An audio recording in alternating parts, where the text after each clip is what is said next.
أعوذ بالله من الشيطان الرجيم. أعوذ بالله من الشيطان الرجيم. بسم الله الرحمن الرحيم. بسم الله الرحمن الرحيم. سنة من قد أرسلنا قبلك من رسلنا ولا تجد لسنتنا تحويلا.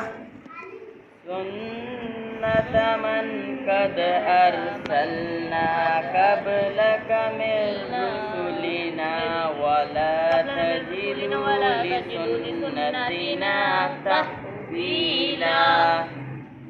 أقم الصلاة لدلوك الشمس إلى غسق الليل وقرآن الفجر.